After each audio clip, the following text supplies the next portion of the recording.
Hi everyone, good evening. This is Cypress Sinabla and I'm doing this video tonight for you just to share what I have learned earlier sa online webinar na kinonduct ni Coach Edward Reformina. So kung isa ka sa mga taong umattend kanina, alam kong may natutunan ka at alam ko nagigil ka ng yakda yung mga tips na nakuha mo kanina.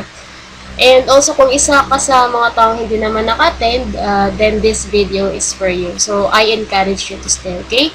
So, kung isa ka sa mga tao nagigil na magkaresulta sa current business mo ngayon, then you have to watch this video, alright? Because yung kaninang shinare ni Coach Edward is about the 5 powerful tips you can follow in order for you to produce results for your business.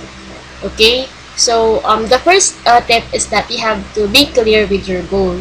So, dapat clear na clear yung goal mo, crystal clear. Kasi kung hindi ka clear sa goal mo, syempre madali kang ma-distract, madali kang mawala sa destination na gusto mong marating para sa business mo. And it's a very, very bad thing. And the second one is you have to break it down until it makes sense. So, once you have identified your goal, then you have to break it down in smaller goals, okay, in order for it to be possible.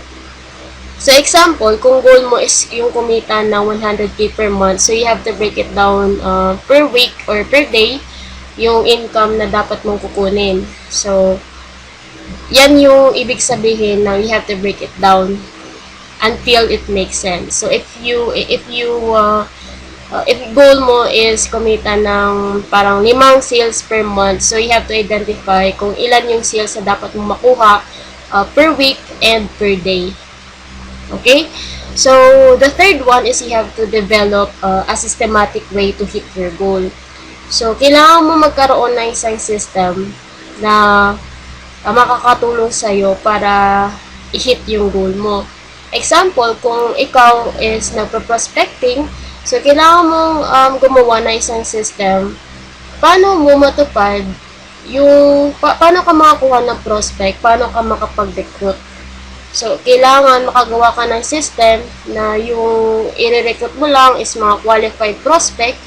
Kung gumawa ka ng system para yung may sponsor mo, yung mga qualified na prospect, na for long term talaga yung business na gagawin nila with you. So, that's how a powerful system is. And also, the fourth one is you have to develop the 3 strategies to fuel your system. So, once you have identified kung ano yung system na gagawin mo para sa business mo, kailangan mo i-identify yung mga strategies para pagalawin yung system na yun. Okay, so, example, pwede kang mag-vlogging, pwede kang mag-FB ads, pwede kang mag-video blog, or pwede kang example, kumausap ng mga tao online. Okay, so, 3 strategies okay na yun. Kasi yung 3 strategies na yun, yun yung makakatulong sa'yo para maging possible yung system na gagawin mo. Alright?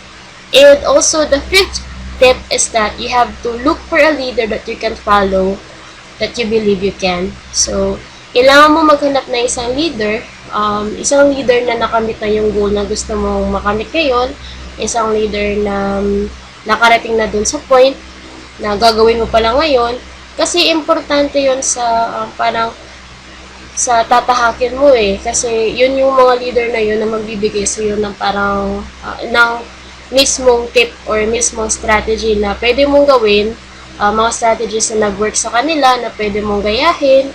So, that's how important looking for a leader is. Okay? So, again, first is you have to be clear with your goal, and then you have to break it down until it makes sense, and you have to develop a systematic way to hit your goal. You have to develop the 3 strategies to fuel your system, and then look for a leader you can follow that you believe you can. And also, ako personally, I believe na you will be successful in your business and you will produce results. Basta consistent ka lang and never give up. Be persistent lang talaga sa ginagawa mo ngayon magkaka-result ka rin. So, if you're doing your business for too long, so just do this 5 powerful tips, and I believe na you'll get result as soon as you can. Okay? Again, be consistent and believe in dreams. Be persistent talaga, and believe, have in faith, believe in God, everything is possible. So, if you like this video, you can click on like. If you wanted to leave a comment, or if you wanted to share something na valuable din, na makatulong sa ibang manonood dito, then you can comment below. And if you wanted to share this, it's okay to share. Okay? So again, my name is Sai Pisanable, and thank you for watching this video. And till next time. Bye for now.